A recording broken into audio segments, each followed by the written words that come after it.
तुमच्यासोबत असं कधी झालंय की तुम्ही एखादा मेसेज केला आणि त्याचा रिप्लाय आला नाही म्हणून तासभर तुम्ही विचार करत बसलाय की नेमकी काय झालं असेल? वास्तविक मध्ये ज्याला तुम्ही मेसेज केलाय त्याचा फोन हरवला होता किंवा कधी कधी तुम्हाला कसला तरी निर्णय घ्यायचा आहे, पण तुमच्या डोक्यामध्ये अगदी डझनभर विचार येत आहेत आणि तुम्ही तो निर्णय घेऊ शकत नाहीत. तर पहा, जगामध्ये 70% लोक ओव्हर थिंकिंगचे शिकार झालेले आहेत. त्यामुळे ते त्यांच्या आयुष्यातल्या खूप मोठ्या संधी गमावत आहे. तर आजचा हा व्हिडिओ शेवटपर्यंत जरूर पहा. मी या व्हिडिओमध्ये 5 असे दमदार उपाय सांगणार आहे की ज्यामुळे तुमची ओव्हर थिंकिंग करण्याची जी सवय आहे ती अगदी समाप्त होईल. चला तर मग व्हिडिओला सुरुवात करूया. अशाच कंटेंटसाठी या चॅनलला सबस्क्राईब जरूर करा. व्हिडिओला लाईक करा, चॅनलला सबस्क्राईब करा.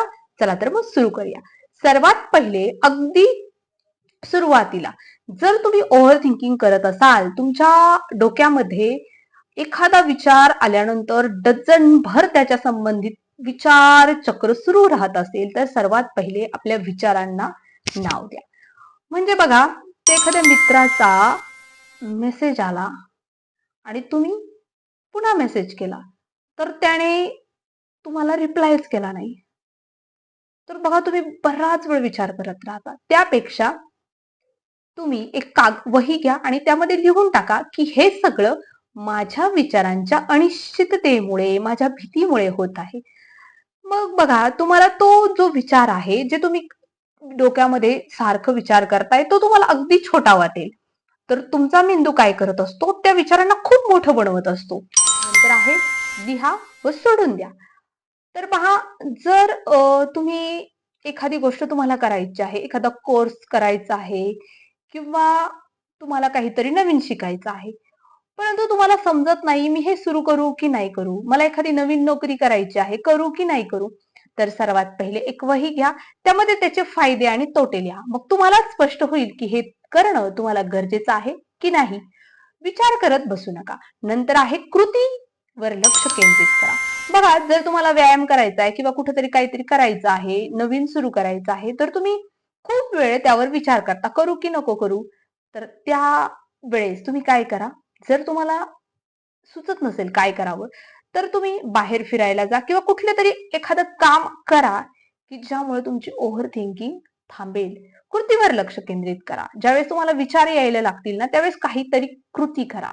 फिरायला जा, तुमचं आवडतं म्युझिक ऐका किंवा तुम्हाला जे आवडत असेल ते पेंटिंग करा, कुठलंही काम करा की ज्यामध्ये तुम्ही कृती करणं गरजेचं आहे, अशी काहीतरी कृती करा. त्यानंतर आहे चौथा जो उपाय आहे तो आहे श्वास आणि ध्यान.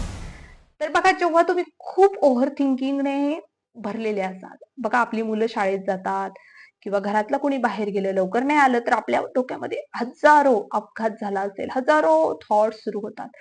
तर अशा वेळेस काय करायचं आहे, थोडा वेळ शांत बसा, डीप श्वास घ्या, 4 सेकंद किंवा 4 म्हणेपर्यंत तो श्वास घेत राहा.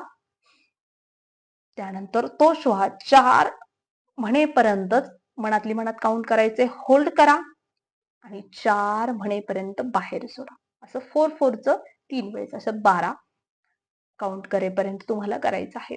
5 श्वास जरी तुम्ही 4-4-4 असे करून घेतले, तर तुमचं जे ओव्हर थिंकिंग आहे, तुम्हाला यातील कोणती टिप्स जास्त आवडली ते कमेंट मध्ये लिहा. आणि तुम्ही तुमच्या आयुष्यामध्ये ओव्हर थिंकिंग कमी करण्यासाठी यातील कोणती टिप्स अवलंबणार आहात तेही कमेंट मध्ये जरूर करा. हा व्हिडिओ जर आवडला असेल तर आपल्या मित्रांसोबत जरूर शेअर करा, चॅनलला सबस्क्राईब करा, कमेंट करा, लाईक करा, शेअर करा, सबस्क्राईब करा. व्हिडिओ मध्ये तोपर्यंत बाय बाय.